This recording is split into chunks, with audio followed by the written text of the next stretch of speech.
തൃശൂരിൽ സുരേഷ് ഗോപിയുടേത് കൃത്രിമ വിജയമാണെന്ന് CPI നേതാവും LDF സ്ഥാനാർത്ഥിയായിരുന്ന VS സുനിൽകുമാർ. ചേലക്കരയിലെ BJP നേതാവ് KR ഷാജിക്കും ഭാര്യയ്ക്കും പാർലമെന്റ് തെരഞ്ഞെടുപ്പിൽ തൃശൂരിലായിരുന്നു വോട്ട്.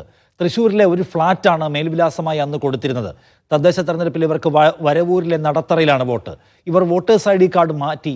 ഇക്കാര്യം ചൂണ്ടിക്കാട്ടി തെരഞ്ഞെടുപ്പ് കമ്മീഷന് പരാതി കൊടുത്തുവെന്ന് അദ്ദേഹം പറഞ്ഞു. മറ്റു മണ്ഡലങ്ങളിൽ BJPക്ക് സ്ഥാനാർത്ഥി ഉണ്ടായിട്ടും അവിടെയുള്ള BJP വോട്ടർമാരെ വളരെ അധികം ബൾക്കായി കൂട്ടത്തോടു കൂടി ഇവിടെയുള്ള ഫ്ളാറ്റുകളിലേക്കും ഇവിടെ ആൾതാമസമില്ലാത്ത സ്ഥലങ്ങളിലേക്കും ഒക്കെ വ്യാപകമായി ഇവർ കൊണ്ടുവന്ന് ഇവർ വോട്ട് ചേർപ്പിച്ചു.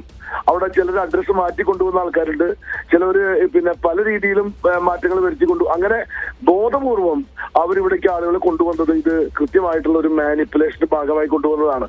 അത് അന്നത്തെ ജില്ലാ കലക്ടർ അന്ന് അംഗീകരിക്കാൻ തയ്യാറായില്ല എന്നുള്ളതാണ് പ്രധാനപ്പെട്ട കാര്യം. അപ്പൊ ഇപ്പൊ എന്നോട് പറഞ്ഞിരിക്കുന്നത് എന്താണ്, രാഹുൽ ഗാന്ധിക്ക് കൊടുത്തതുപോലെ 23B അനുസരിച്ച് നിങ്ങളൊരു സത്യവാങ്മൂലം സമർപ്പിച്ച് നിങ്ങളൊരു അപേക്ഷ കൊടുക്കാൻ പറഞ്ഞിരിക്കുകയാണ്.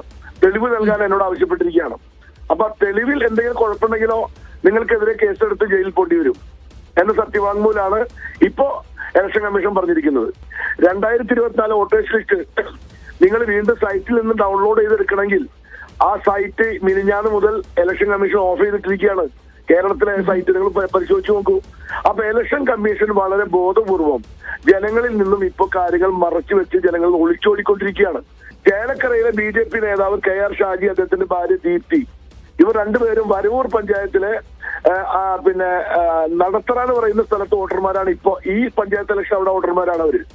കഴിഞ്ഞ ഇലക്ഷനിൽ അവരിവിടെ ഇൻലാൻഡ് ഉദയ എന്ന് പറയുന്ന ഫ്ളാറ്റിൽ 1121ഉം 1119ഉം സീരിയൽ നമ്പറിൽ അവരിവിടെ വോട്ടർമാരായിരുന്നു.